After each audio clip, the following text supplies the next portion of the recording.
Hey, welcome to Socialism for All. Today's date is April 8th, 2020. And some bad news. Bernie Sanders dropped out, quit, gave up on the Democratic primary today. We're going to be covering that. This is going to be kind of a long video. Before I get into everything, just make sure to like, share, subscribe, comment, even if you're just commenting random letters. All of that interaction helps boost the video and this channel. You can follow us at facebook.com/socialism for all, patreon.com/socialism for all, and you can support this channel for as little as $1 a month. Everything helps us to focus on the work instead of the money. Okay, so all of that said, Bernie Sanders gave up, quit, rolled over, whatever you want to call it.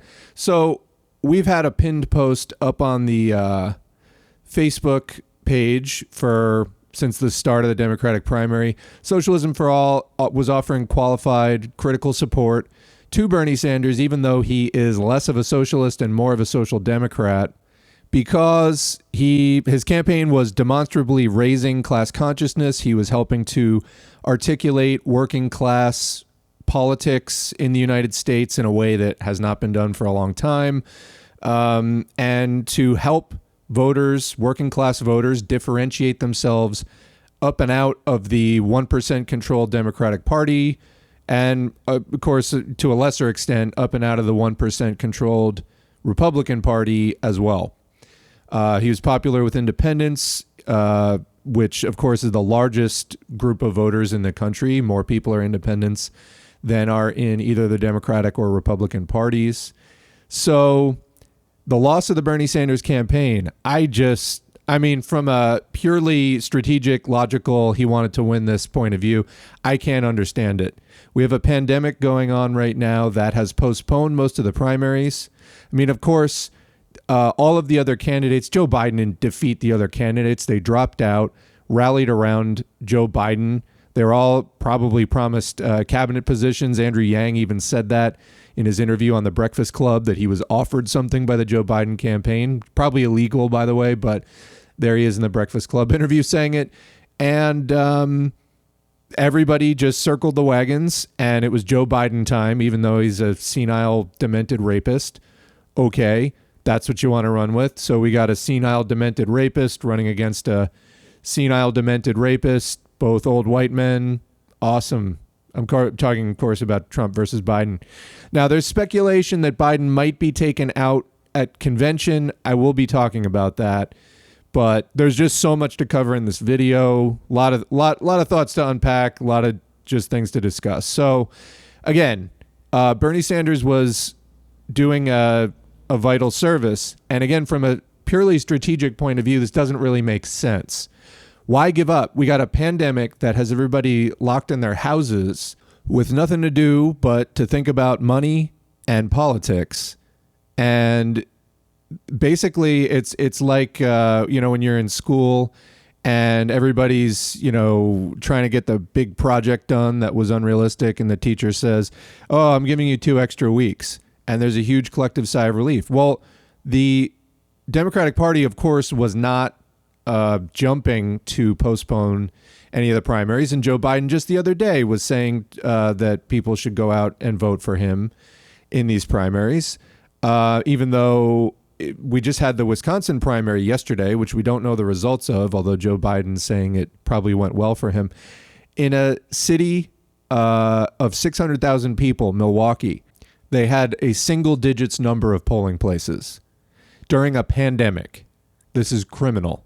It's criminal.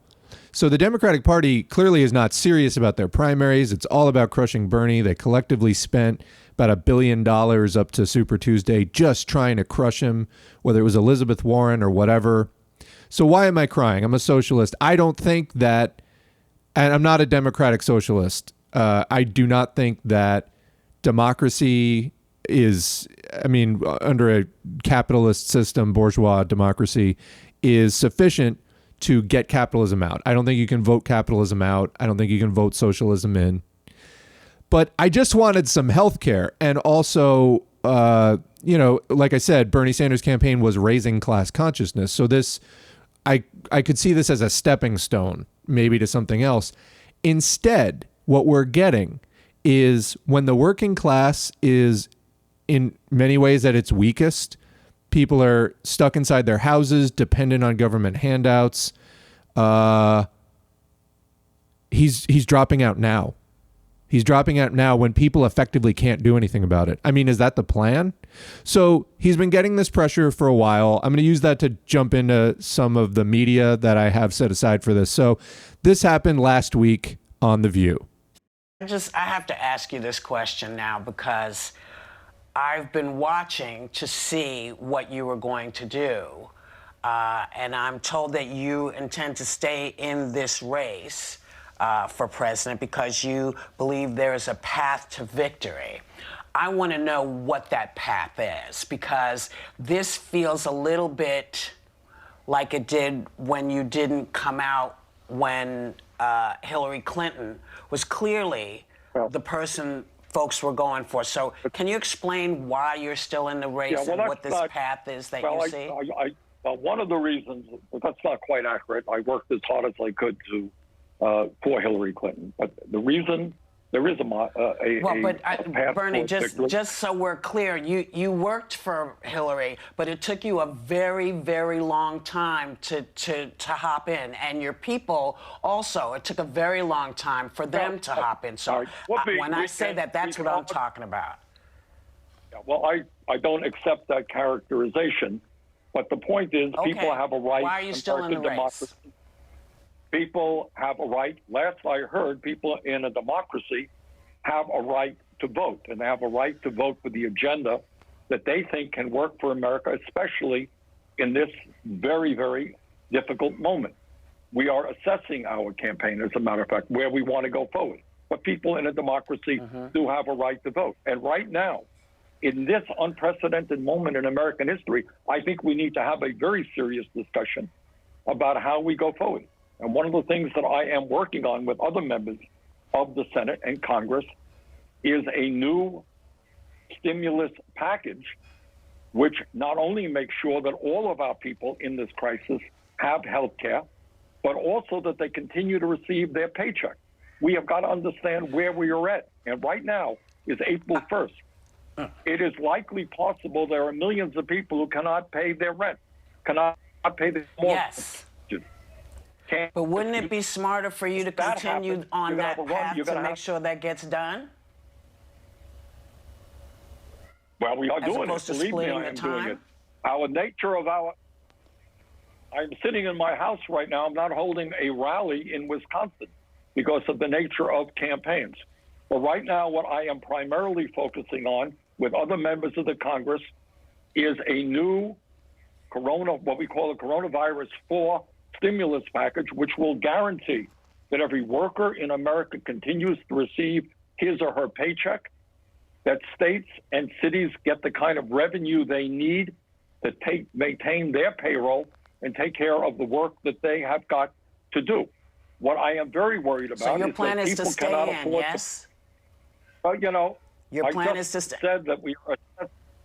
Well, for the 4th time. You're assessing. We are assessing. Okay. All right. We are assessing. Very good. Sarah, you have a question. Senator, I want to keep it just for a second on the election still. For a while, you were the front runner and people had essentially written off a Biden candidacy. But then it took a turn on Super Tuesday. And why do you think you underperformed that day? You had mentioned that a lot of the numbers show that the younger voters, who are much of your base, didn't really come out. Why do you think that is? Well, I could tell you, why that is. And I think the main reason is that several of my opponents kind of dropped out right before Super Tuesday. But if it's okay with you, my focus right now and what I think the focus of America has got to be is how we deal with the incredible, unprecedented crisis we are now experiencing. And the point that I'm making is if we don't make sure that people are going to have the money they need to pay their rent, to pay their student loans, to pay their credit card loans, to pay their mortgages, you're not only going to have personal crises by the millions, but if people are not paying their loans, the banking system is going to have a problem. So I would hope that everybody understands that we have got to look to the future in a very different way than we have looked before. and that Congress is going to have to act in a way that we have never seen.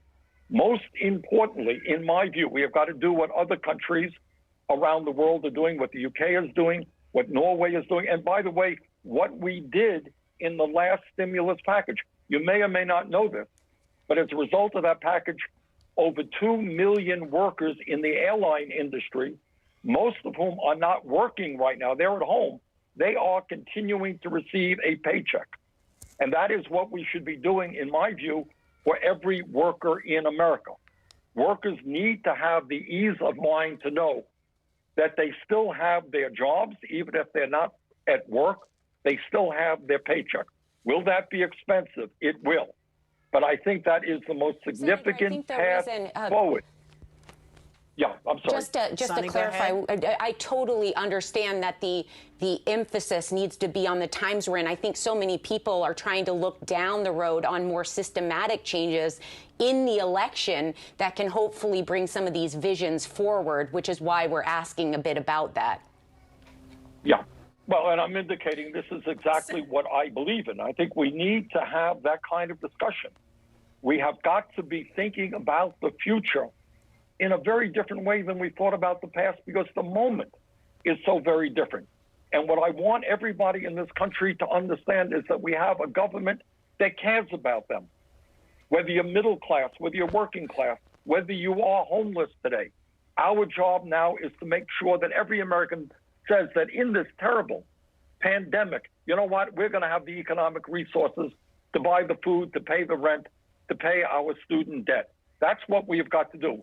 We are not there yet. Sonny, go ahead. I would hope that in a bipartisan way, the Congress can act effectively.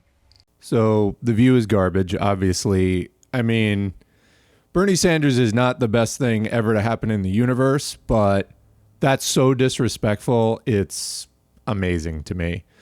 But this is what happens when the 1% owns the media and then, you know, just have free reign to promote their views. So the pressure for Bernie to drop out has been amazing. There's a couple of headlines here. Bernie Sanders must drop out now and clear the way for Joe Biden's nomination.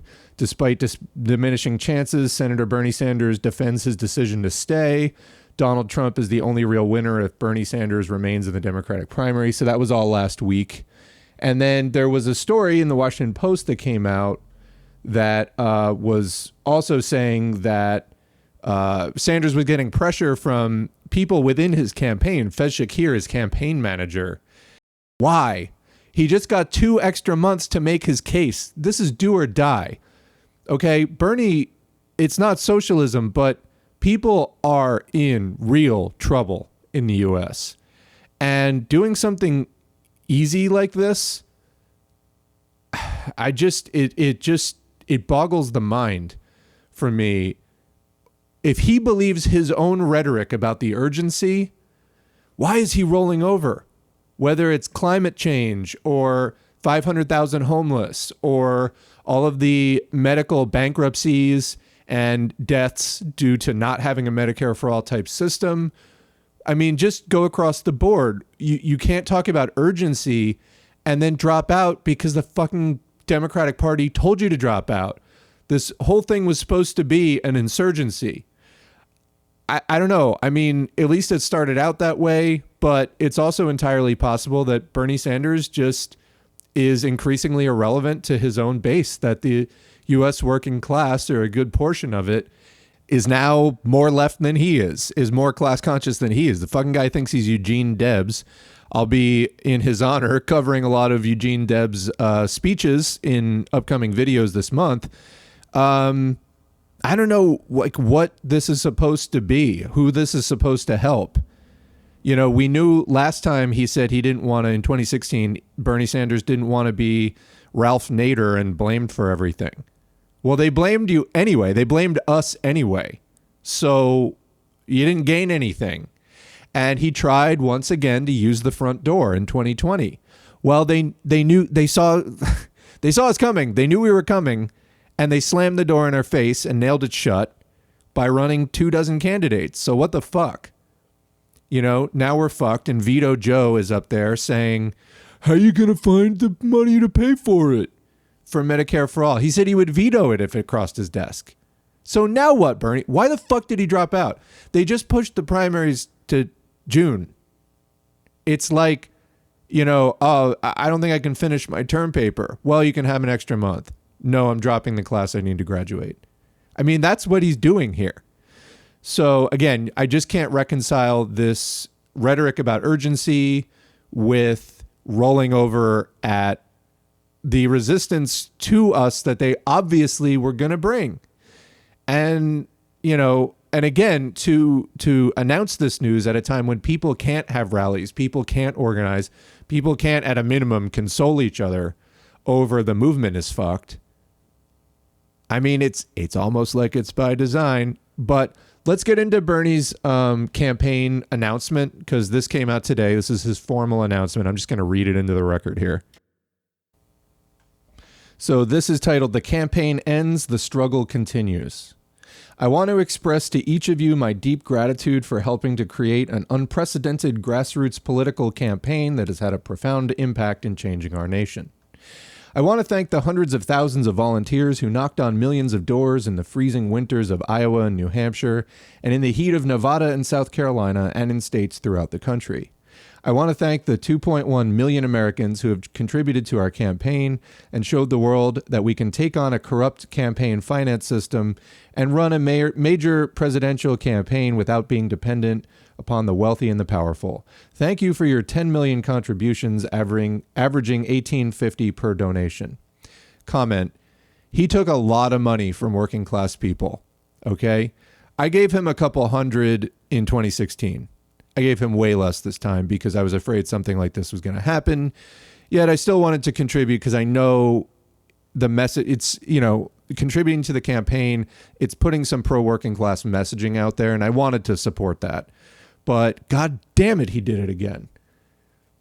I want to thank those who phone banked for our campaign and those of you who came together to send out millions of texts. Comment: yeah, not only money, but people spent a lot of fucking time only to have him abandon us mid-primary. Abandon us. Joe Biden is up by like 300 delegates, and he's slipping. Joe Biden's video appearances online are terrible. Bernie Sanders is fucking us. He's rolling over. There's no other way to explain it. Now, if he gets back in the race, I will support him again. But this is just stupid. He just got an extension and he's blowing it. And now no one is going to fight for Medicare for all and nothing else. And we're down to this do or die, all or nothing, revolution or nothing scenario. And I'm not convinced the American public is there yet. So that means probably nothing's going to happen. In fact, I'm going to get later in this video into what probably is going to happen, which is full-blown fascism. That is right-wingers taking a limited social democratic platform and just totally running roughshod with it. But we'll get to that in a minute.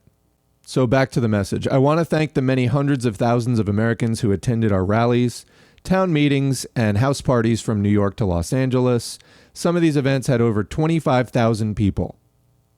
Some had a few hundred and some had a dozen, but all were important. Let me thank those who made these many events possible. I want to thank our surrogates, too many to name. I can't imagine that any candidate has ever been blessed with a stronger and more dedicated group of people who have taken our message to every corner of the country. And I want to thank all those who made music and art an integral part of our campaign. I want to thank all of you who spoke to your friends and neighbors, posted on social media, and worked as hard as you can to make this a better country. Together, we have transformed American consciousness as to what kind of country we can become and have taken this country a major step forward in the never-ending struggle for economic justice, social justice, racial justice, and environmental justice. Comment: it's never ending because we didn't finish it. We need fucking leaders to finish it, okay? This guy calls himself a socialist. There's an end point to this. It's called socialism. You move beyond capitalism, you get beyond the contradictions of capitalism, and you're able to actually address those economic, social, racial, gender, and other kinds of justice. You can't do it in capitalism because it's all about profit, not human need, not humanity, not labor. It's about capital. This is such utter bullshit. I feared something like this was going to happen. That early momentum got my hopes up a little bit, and it was exciting. Anyway, back to the thing. I also want to thank the many hundreds of people on our campaign staff. You were willing to move from one state to another and do all the work that had to be done. No job was too big or too small for you. You rolled up your sleeves and you did it. You embodied the words that are at the core of our movement, not me, us. And I thank each and every one of you. Comment. I want to add here, his base doesn't want him to drop out. So he's fucking us against our wishes. We don't want him to drop out. I mean, I'm far to Bernie's left, but I want this campaign to happen. I don't think it's going to cure capitalism, but I think it would be another step in waking up the working class to our interests versus the owning class's interests. And he's just fucking taking a dive is what he's doing. We don't want him to do this, and he's doing it anyway. Everyone's mad. So, except for Joe Biden and the 1% controlled Dems. Moving on. We have won the ideological battle. Comment. You haven't won shit. Occupy was saying this shit before Bernie Sanders was a national major figure that was a household name. Material conditions were waking people up to, hey, my house got taken by the Obama administration after the economic crash of 2008. Or, I got my legs blown off in a fake war for a fake war on terror, People were getting this already. Bernie Sanders just came along and claimed to, took this platform, did help articulate it, and did help to make that platform a little more accessible and understandable and broke it down for people. But he was supposed to carry it further than this. I mean, as far as it could go anyway. I mean, Occupy kept going till it petered out. There were a lot of problems with Occupy. It was a leaderless movement. I mean, we have like almost another leaderless movement again with Bernie Sanders. We got half a leader. We got a guy with no spine. This is the same problem in 2016.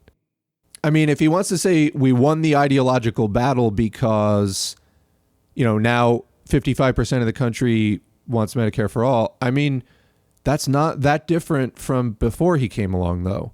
And we gave him that money and time because we thought he was going to go the distance, not, play dead at like the first signs of trouble here.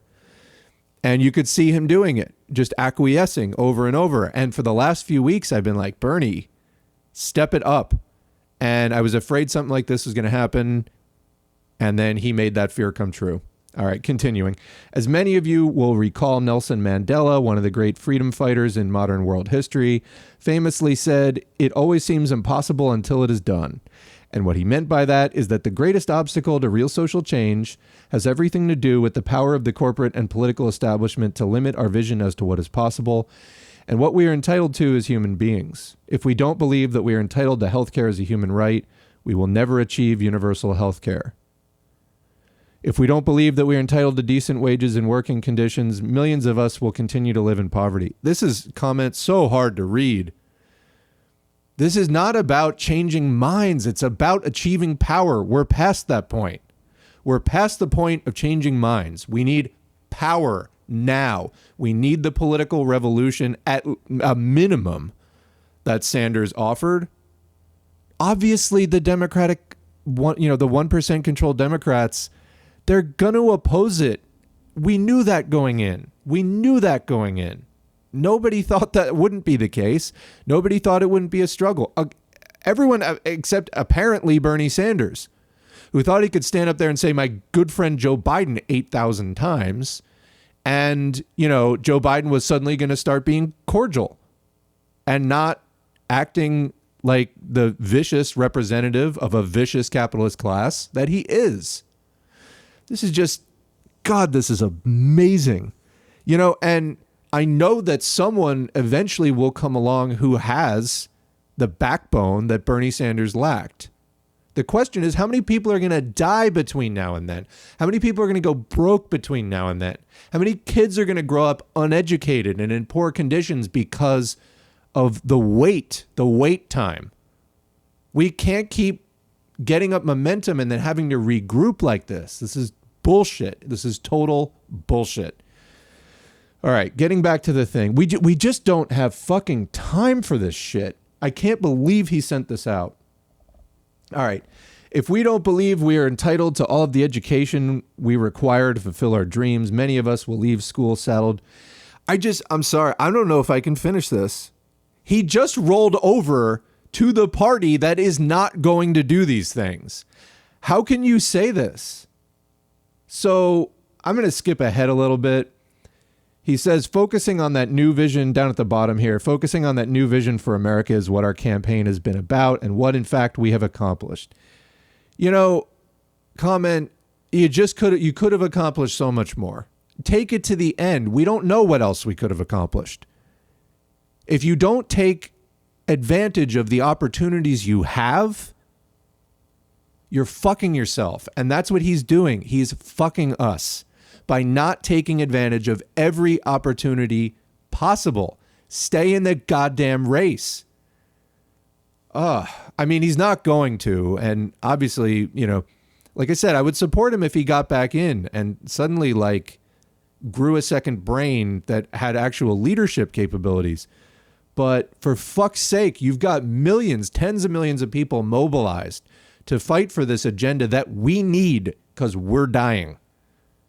I have lost, personally speaking, the last 15 years of my life, I've gone almost nowhere. I've been working my ass off like everybody else. I'm paycheck to paycheck. It's crazy. It's crazy. I pay, way too much a month for an $8,000 medical insurance deductible that I couldn't afford that $8,000 if I had to use it. This system is killing us. Anyway, I'm going to skip the rest of this fucking nonsense. I can't read this letter. So I'm going to get to the next question, which is, well, what's going to happen now? You know, on the Democratic side, you have Joe Biden saying he's going to definitely put up a female vice president. First of all, $10 says it's Hillary Clinton. I'm just saying that now. They might go with somebody younger, but my God, if it was Hillary Clinton, I wouldn't be surprised in the slightest. In fact, that was the first thing my mind went to when Biden said in that debate a few weeks ago that it was going to be a woman. My God. Anyway, but whoever it is, it's going to be somebody from that 1% controlled side of the Democratic Party, which it's the Obama wing of the party. Biden, of course, was Obama's vice president. What happened? They kicked people out of their houses. They gave banks money and they let the banks kick people out of their houses. And the Democrats lost 1,000 seats and the Tea Party rose to power and Trump got elected.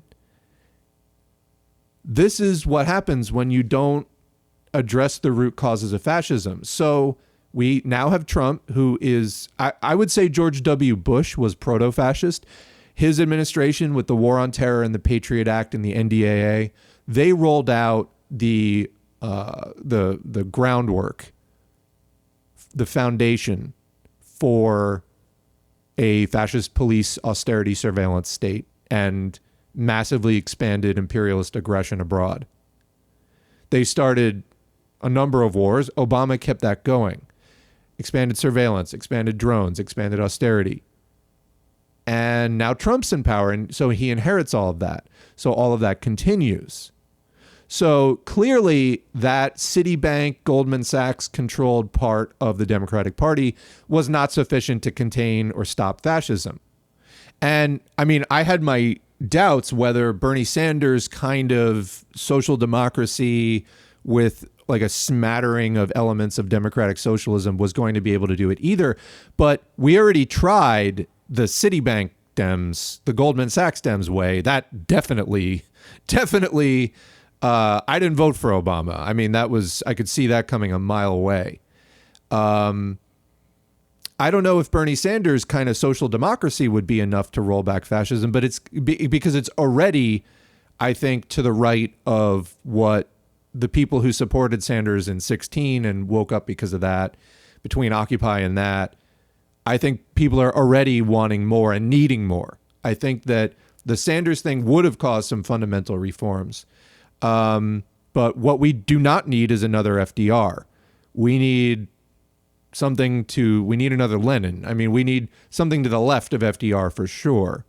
But could it have slowed fascism down? Could it have stopped some of the growth of the dictatorship of finance capital, or at least help to delineate the interests in there and articulate, the different sides of the struggle over socialism to the American class? Because keep in mind, not everybody out there has read Marx.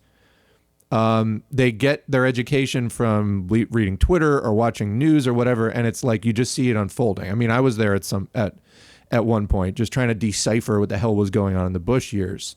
And the more of us, incidentally, that are out there on the left making this clear, the better, because it'll just become so transparent and obvious to people who's on what side and who's fighting for you and who's fighting for the 1% and your landlord and all that shit.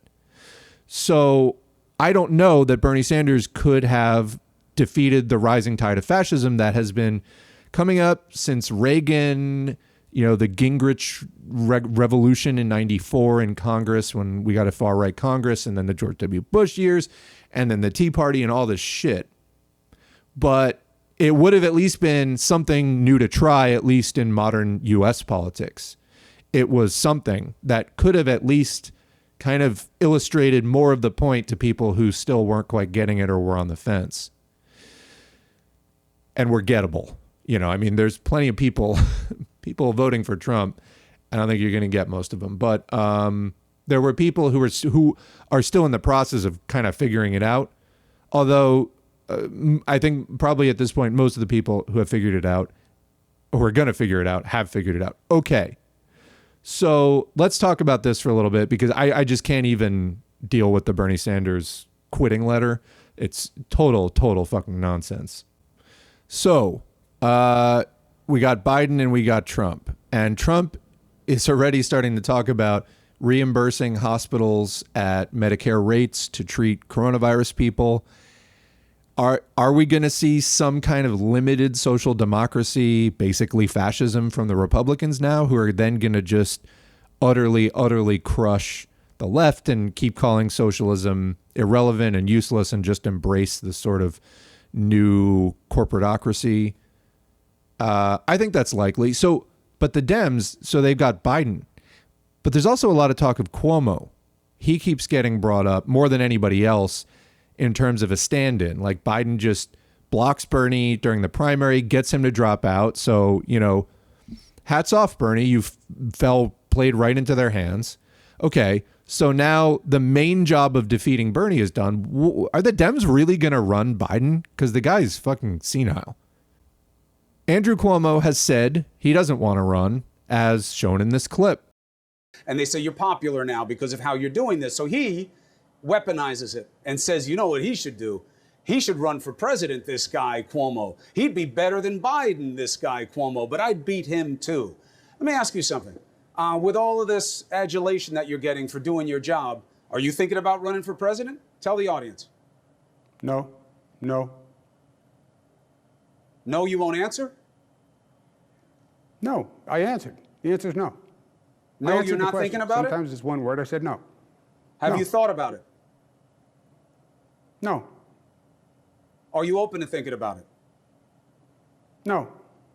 Might you think about it at some point? No. How can you know what you might think about at some point right now? Because I know what I might think about and what I won't think about. But you're a great interviewer, by the way. Okay, so that is funny. And that's what he says. But are they going to draft him anyway? And then he'll pull like an aw shucks, well, I guess if you people need me kind of thing. Well, time will tell, but I'll show you now why I think that this bears some consideration. Basically, there is an effort. Joe Biden is a senile old mummy, obviously. So a lot of people in the Democratic party, including people who participated in the primary, were openly questioning Biden's mental state, if he's even going to make it to the general election. Joe Biden himself even said he'll only seek one term and that his vice president needs to be ready to take over on day one. I'm still putting $10 that it'll be Hillary Clinton. But anyway, they've been trying to cast Cuomo as a new FDR. Now, of course, the U.S. is heading into this massive economic downturn. People are being asked to die for the Dow and all this kind of thing. The Social Democrats in the audience might be thinking, hey, wait, I thought Bernie was the new FDR. Well, as socialists, we don't really want an FDR. FDR saved capitalism. He was from a very wealthy 1% family, started out as a fairly conservative president, was really, really just pressured by radical organizations in the grassroots to do anything.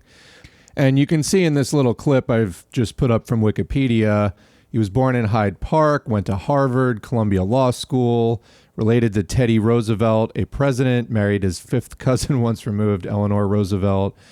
This is, of course, like a very blue blood thing to do, keep the genes pure and all that kind of thing. So definitely an insider, started out pretty conservative, like I said. Now let's look at Andrew Cuomo. So Cuomo, also from a very well-connected Democratic dynasty. Of course, his father, Mario Cuomo, a powerful, well-known mayor of New York City. His brother, Chris Fredo Cuomo, works at CNN. He was even married to a Kennedy at one point. And there have been a lot of these suggestions that he could be the savior of the United States, but, you know, like a new FDR, but from a very insider kind of perspective. So, you know, where does Bernie Sanders fit? Bernie Sanders thinks he's Eugene Debs. Others call him FDR. I don't even know. Bernie Sanders seems increasingly less relevant. He's making himself irrelevant. But so here's an article by Katrina Vanden Heuvel from WAPO. Can Andrew Cuomo become FDR? Andrew M. Cuomo is having quite a moment. Using the bully pulpit that the first Governor Roosevelt, Theodore, made famous, the current governor of the Empire State hopes to emerge as our era's equivalent to the second Governor Roosevelt Franklin. It's an astounding, complex transformation brought on by the coronavirus crucible, and the nation is transfixed. So basically the argument here is the coronavirus is broken out, and look at how nicely Cuomo is handling his press briefings versus, you know, Trump, who's so nasty and unhinged. I mean, which he is. But we're starting to see a lot of support for this Cuomo idea coalesce. And I don't want to spend too long on this, but I wanted to show you why this really isn't such a good idea. But yet you might start hearing this idea from corners you might not necessarily expect it to come from.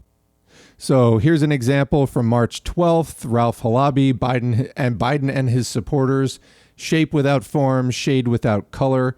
And essentially, this is an article, well, it's from CounterPunch, which I thought was more left than this article would suggest.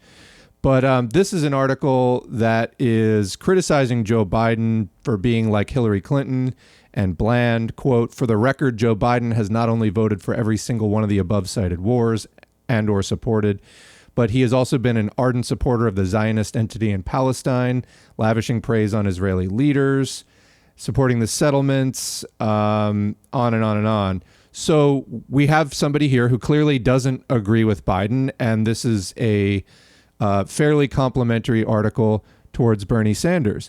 Yet we see from the same author this article, Fireside Chatterer Andrew Cuomo for President, March 27th. Prompted by Donald Trump's shamefully bombastic behavior and attitude during all his press conferences, and especially during his recent COVID-19 White House press conferences, and their juxtaposition to New York Governor Andrew Cuomo's honest, calm, and painfully truthful, yet reassuring press conferences, last week I told a former colleague and neighbor, quote, "I wish I were old enough to have heard FDR's fireside chats." Radio historian John Dunning considers FDR to be one of the most effective communicators in American history. In writing about his fireside chats, Dunning states that it was the first time in history that a large segment of the population could listen directly to a chief executive, and the chats are often credited with helping keep Roosevelt's popularity high. Unlike our current president, FDR never shied away from telling the nation the truth, the whole truth, blah, blah, blah. So we see Cuomo support here from somebody who, again, ostensibly is kind of on the left, so get prepared for that. Here's another article from Comrade Teen Vogue. This is by Monica Klein. Andrew Cuomo's coronavirus response doesn't mean he's crush-worthy. This op-ed argues that people swooning over the New York governor's steady hand during the coronavirus crisis should look at his record in office. Essentially, this guy's a lot more conservative than you would think. I mean, he's a mainstream neoliberal. Everyone wants a quarantine crush. That doesn't mean you need to settle for Andrew Cuomo. These days, everywhere you look, people are swooning over New York's governor. He's a keeper, my only friend, and the closest thing we have to an FDR. Yes, the governor is providing an easy contrast to Donald Trump by holding clear, calming press conferences and offering facts, not falsehoods, to the American people. But shouldn't the bar be higher for a corona-inspired crush? In times of panic-induced infatuation, let's remember that someone can be a better leader than Trump during a crisis and still not deserve our praise.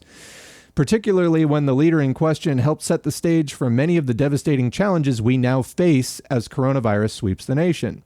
As our state and federal governments struggle to provide enough testing, hospital beds, and ventilators to contain coronavirus, we must ask why one of the wealthiest countries in the world is so woefully unprepared for this pandemic. Yes, Trump has tried to defund the Centers for Disease Control and Prevention, told Americans that coronavirus is a hoax, and has generally left reality in the dust. But how did we get here in the first place? Despite Cuomo's recent efforts to brand himself as a progressive, the governor has led as a corporate-friendly Democrat for years, putting himself and his wealthy donors above the well-being of working New Yorkers. He's provided inadequate funding for public housing, gone to war with labor unions, and vetoed protections for low-wage workers. While many Democrats in red states brave steep resistance to defend progressive policies, Cuomo has blocked pro-worker policies in solid blue New York. He put single-payer health care on ice, refused to fully fund public schools, and cut critical housing vouchers for formerly homeless families. The list goes on. Teen Vogue has reached out to Cuomo's office for comment. Cuomo comes from a wing of the Democratic Party that abandoned its New Deal roots to please big donors. Comment, this was the neoliberal turn around 1980. There's a lot of technical details about how the Democrats decided to eschew community group support in favor of corporate money as their main strategy, but essentially that's when that happened. These aren't just Southerners doing what they can do to stay in office in a swing state. Many of these corporate Democrats hail from cities and states where Republicans aren't competitive. Cuomo has good company in former Chicago Mayor Rahm Emanuel, who laid off hundreds of public school teachers, and former California Governor Jerry Brown, who cut over $4 billion in funding for Medi-Cal, welfare to work, and disability services to balance a budget. And let's not forget Cuomo's boss in the 1990s, Democratic President Bill Clinton, who first proclaimed to the entire country, the era of big government is over. The Democratic Party was once the party of government for the people. The party used to embrace a well-funded, powerful federal government that protected working people and provided robust support for Americans in need during national crises like, say, a pandemic. Yet corporate centrist Democrats like Cuomo have spent years actively blocking funding and legislation that could materially improve the lives of working Americans. In doing so, these corporate Democrats undermined working people's confidence in government and signaled that working people were no longer the Democratic Party's priority. If we're going to unseat Trump, it's worth being honest with ourselves about why so many working people abandoned the Democratic Party to begin with. Even now, as he publicly asks the federal government to send more ventilators and beds to New York, Cuomo has governed his state as a corporate Democrat, declining to put working people first. The governor has been trying to cut millions in Medicaid funding to balance the state budget, once again telling low-income New Yorkers that their health care is not a priority. Rather than ask millionaires and billionaires in New York to pay their fair share as our state economy collapses, the governor began pushing for unilateral power to slash government services throughout the year without legislative approval.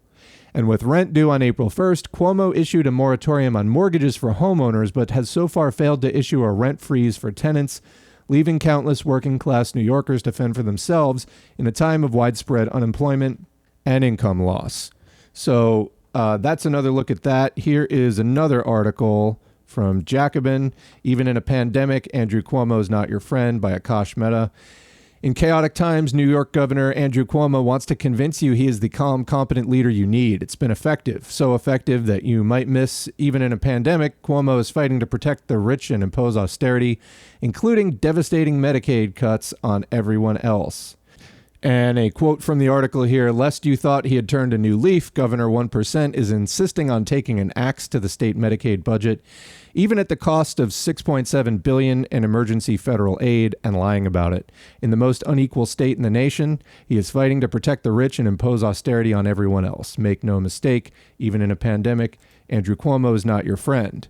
So, meanwhile, Cuomo is in his third term, quoted FDR during his most recent inaugural speech in 2019, is also making little moves like rehabbing FDR's car, getting it out of storage. So, despite the no, we'll see what happens in a, quote, time of crisis, you know, because they're either going to run with Biden and just basically put it on the shoulders of his VP to take over, or they're going to do some switcheroo with somebody like Cuomo and, you know, basically say, okay, well, we had 40 years of neoliberalism. We'll rein it in a little bit. But here's the problem. And this, I think, gets to the larger issue of stopping fascism. For the last 20 years in particular, George W. Bush's war on terror, fascism has been growing, and neither party has done anything to stop it. I'm not even sure Bernie Sanders can stop it, but at least going with the no corporate money president, it would be a step in a different direction. So what do we do now that it's like Biden or Cuomo or Trump and things are just getting worse by the second? Well, let's go into the Trump option for a minute. So I saw this amazingly flaming hot take posted in a Facebook group by some user named Kent Chamberlain. Now that these democratic socialist utopian fantasies are shattered for good, meaning Bernie dropped out, let's talk, Burners. Trump is going to win this election. He isn't that bright, but he knows how to reward his voters if a bunch of you come out and vote for him. Enough that the exit polls notice, enough to be the margin of victory in a couple states. Then he'll keep coming closer to us. That one-off check might become a UBI. Not that that's really socialist, but it's a step. That single-payer trial with coronavirus might be expanded to real Medicare for all. If it let him say he repealed Obamacare, he'd pass anything. And we could go much, much further. I'm a communist, and I believe for various historical reasons I've posted around here the last few weeks that the GOP is destined to be the vanguard party. What the fuck? Jesus. Trump is the GOP rejecting what it has been, but not yet ready to embrace what it must become. Oh, man, this is... Anyway, they will have no ideological guidance after Trump, and if we cross over and give it to them, they will let us lead their party, like they let the newly arrived evangelicals in the 80s. It was Josh Hawley, GOP senator from Missouri, and Mitt Romney, GOP senator from Utah, that got us those $1,200 checks. The Dems tried to block it. It was Marco fucking Rubio who is the reason you're still getting a paycheck if you're corona furloughed. This is slowly happening anyway because historical forces demand it. Help me do it on purpose, and we can avenge Bernie and build socialism in America within the GOP. Just ask yourself this: what have you got to lose? Oh, Lord. So this guy got shredded, rightly so. But I'm just trying to warn people. The reason I'm putting this in the video is, I mean, there is a case that the Democrats are totally controlled by the 1%, and they have been blocking change just as hard as the Republicans, not as hard in some places and then harder in other places. But don't fall for this bullshit, which I've also seen from air quotes progressive people like Jimmy Dore, who is now basically making this argument like full throttle this last week. He's been, I think, being cooped up way too long and just getting drunk on rage and falling for this idea that somehow like Trump is out-lefting the Democrats. This is how we get actual fascism. Like, I'm going to leave this post up here. This is the actual pitch that is going to be made to turn the proto-fascist, like quasi-fascist Bush and Trump Tea Party into full-fledged fascism. This is the pitch. When you hear it, shred it, because we're inches now. We're inches now from the end. 40 years of neoliberalism, that's what it took. And we're now here. We're on the edge of work within the GOP, accept their racist framework, accept their entire like pro-capitalist framework just for some limited social democracy. Now, for whatever people wanted to say about Bernie Sanders and social democracy objectively being the left wing of fascism, Bernie Sanders was not... If what Bernie Sanders was pushing represented the left wing of fascism, which I don't totally accept, it was moving away from the right wing of fascism into something beyond fascism. I know that's a weak statement. What I'm trying to say is it's taking us away from the mad dash towards fascism, away from fascism. That's what I'm trying to say. Hopefully that's clear. The reason that we've been able to have this corporatocracy, fascist corporatocracy that we've had is because of gutting unions and deregulating industry and especially deregulating financial capitalism. That's what has put us here. And I think you're going to start seeing this argument that's on the screen more and more, that like Trump is going to do more for the working class than the Dems are. Neither party is going to do anything for the working class. They're there to protect capitalism, period. And I'm going to do some more videos on this because there's too many people who still buy into this notion of a progressive libertarian alliance. Libertarians are crypto-fascists. Just get anything else out of your head. And I will go into that in detail in a future video. But this is what we're going to start seeing. And we don't need an FDR.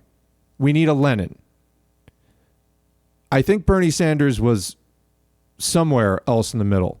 So let's now take a look at one of Bernie Sanders' heroes, Eugene Debs. I would like to read a speech by Eugene Debs now. Now, this is from a site called History Matters. Debs attacks the monstrous system of capitalism. So there's a little editorial intro. In 1912, 4 candidates battled to become president of the United States. Republican incumbent William Howard Taft and Democrat Woodrow Wilson, a moderate governor, represented the two major parties. Former President Teddy Roosevelt, angered over what he felt was a betrayal of his policies by Taft, his hand-picked successor, abandoned the Republican Party and founded the Progressive or Bull Moose Party. While all 4 candidates appealed directly to working-class voters, whose votes would prove decisive, by far the most radical platform in the campaign was that of the Socialist Party nominee Eugene V. Debs. Running for the 4th time, Debs called for the abolition of capitalism rather than for its reform. In this speech, accepting the party's nomination, he proclaimed the Socialist Party the party of progress, the party of the future. Debs finished last in the contest, receiving 900,000 votes. Here's the speech. It is with a full sense of the responsibility it imposes and the service it exacts that I accept the nomination for president tendered to me by the Socialist Party of the United States. Personally, I did not wish the nomination. It came to me unsought. It came as summons to service and not as a personal honor. Every true member of the Socialist Party is at the party's service. The confidence of his comrades to him is a sacred trust, and their collective will the party's law. My chief concern as a presidential candidate is that I shall serve well the party and the class and the cause the party represents. Socialist Party different. The Socialist Party is fundamentally different from all other parties. It came in the process of evolution and grows with the growth of the forces which created it. Its spirit is militant and its aim revolutionary. It expresses in political terms the aspiration of the working class to freedom and to a larger and fuller life than they have yet known. The world's workers have always been and still are the world's slaves. They have borne all the burdens of the race and built all the monuments along the track of civilization. They have produced all the world's wealth and supported all the world's governments. They have conquered all things but their own freedom. They are still the subject class in every nation on earth, and the chief function of every government is to keep them at the mercy of their masters. The workers in the mills and factories, in the mines and on the farms and railways never had a party of their own until the Socialist Party was organized. They divided their votes between the parties of their masters. They did not realize that they were using their ballots to forge their own fetters. But the awakening came. It was bound to come. Class rule became more and more oppressive and wage slavery more and more galling. The eyes of the workers began to open. They began to see the cause of the misery they had dumbly suffered so many years. It dawned upon them that society was divided into two classes, capitalists and workers, exploiters and producers. That the capitalists, while comparatively few, owned the nation and controlled the government, that the courts and the soldiers were at their command, and that the workers, while in a great majority, were in slavish subjection. When they ventured to protest, they were discharged and found themselves blacklisted. When they went out on strike, they were suppressed by the soldiers and sent to jail. They looked about them and saw a land of wonderful resources. They saw the productive machinery made by their own hands and the vast wealth produced by their own labor, in the shadow of which their wives and children were perishing in the skeleton clutch of famine. I'm not going to read the entire speech now. I'm going to leave it right there, but I'm going to do a bunch of Eugene Debs videos in the next couple of weeks, so I may finish the speech at that time. But listen to that language. Now, obviously, this was, a little bit ahead of its time. He did finish fourth, but and the Socialist Party had very concentrated regional support in some areas, and then none in others. That's much more direct language than Bernie Sanders was using. Where does Bernie Sanders stand? He thinks he's Eugene Debs. He's somewhere closer to FDR, except what he doesn't get is FDR was part of the ruling class. Sanders is, he's literally part of the ruling class. The guy's worth $2 million. He's not a big capitalist. But he thinks he's in that club, and he really isn't. And I don't know. It's so damn weak. This video is about Bernie dropping out of the race, and where the hell are we at now? Well, Howie Hawkins of the Green Party has an offer. Bernie, we've known each other since the 70s. I dropped leaflets for you in 2 campaigns in 1972. I organized a showing of your slideshow on Eugene Debs later in the 70s, and so on. So, I would say to you, if you want to break with the Democrats and come to the Green Party, we should have a discussion. Your people, your supporters, and you want Medicare for all, a Green New Deal, tuition-free college. And the only way we're going to be able to fight for those things the rest of this year is if you run, or, I'm going to carry forward those things. But Joe Biden certainly isn't. You know what he did to you in the last debate? He said, they had single payer in Italy, and look what happened there. You could have talked about South Korea and Taiwan, which have single payer systems. And they've done a much better job of handling this coronavirus crisis. So, the offer is open. I know you're good on your word, and you said you would support any Democrat, and I'm afraid that's probably what you're going to do. If you change your mind, I would love to talk to you. So there it is. The Green Party's presidential candidate, Howie Hawkins, is offering Bernie Sanders the ticket. Jill Stein, I believe, offered Bernie the vice presidential slot. I think here, if I have this correct, Howie Hawkins is actually offering Bernie the presidential slot on the ticket. Now, there's a lot of problems with the Green Party. They are kind of a disorganized mess that is much more left liberal than it is socialist. Howie Hawkins is arguably one of the more socialist candidates that the Green Party has put up in a long time. And this could be a powerful ticket that, just the fact of breaking the two-party system in the U.S. would be such a milestone. So we need to keep building towards revolution while avoiding fascism. Are Biden Cuomo going to stop the slide to fascism? No, they're not. The Democratic Party is not capable, aside from the Bernie Sanders wing, maybe, of stopping fascism. They're fascists. They're helping it along. It's good cop, bad cop. The Democrats are the good cop. They give you a cup of water, and they, talk about diversity, and they hold hands. The bad cop, the Republicans, are there. They're tough, and they're there to scare you and rough you around. They're both there to bust you. They're both there to put you away.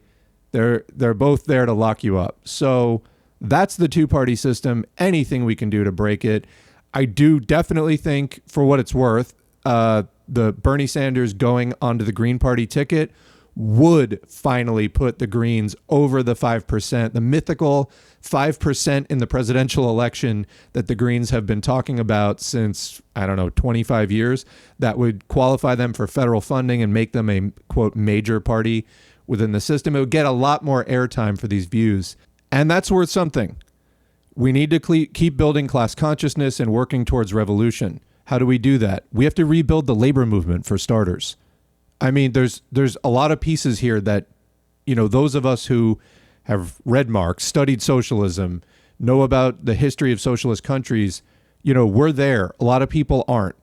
And the faster we can get major airtime to spread these ideas, that's why I gave money to Bernie, was, I saw the problems with Bernie Sanders, though I wasn't expecting him to drop out mid-primary right when he got an extension. But I've seen the difference it's made to people. I've seen it. I've seen it on my Facebook page. I've seen it on Twitter.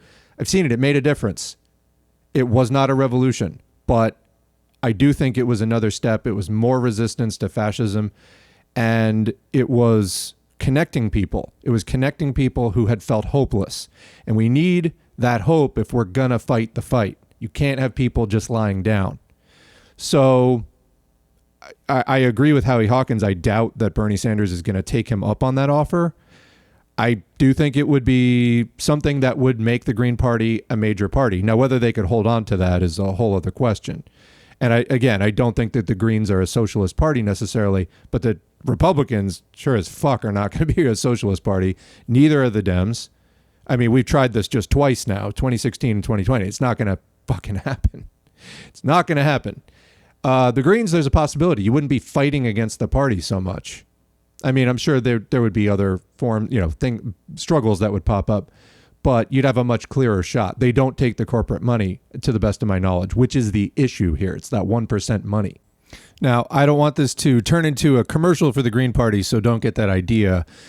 Join your other organizations, DSA, IWW, PSL, Workers' Solidarity Alliance, whatever you can find in your area that is anti-capitalist, revolutionary, go and join it. We need that. And that's one way that we can, keep building this after Bernie. That's super critical, and do it. At least for those of us who weren't already involved in such organizations before Bernie.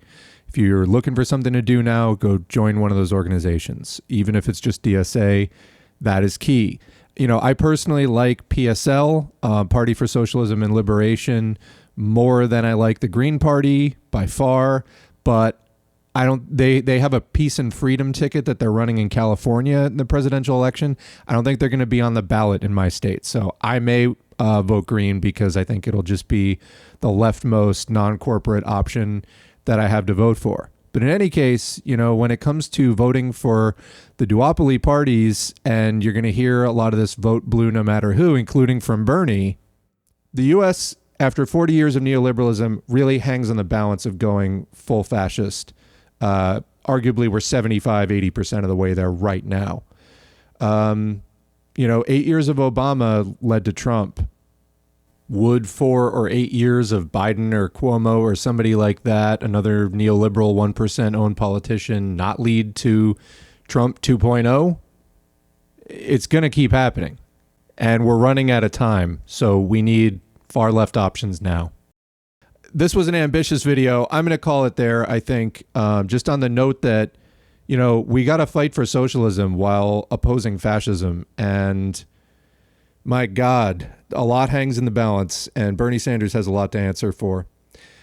Thank you for watching this video. I'll be following this up with other current events videos as, things develop in the coming weeks, and I have other insights, but leave your thoughts in the comments. Thanks to our patron. We have one patron. Please do support us. You can support us for as little as $1 a month on Patreon. All of that helps. We're just about to hit the 100 subscriber mark on YouTube, and keep building this channel. Follow us on Facebook, all that stuff. I really appreciate your listening. Thank you from Socialism for All.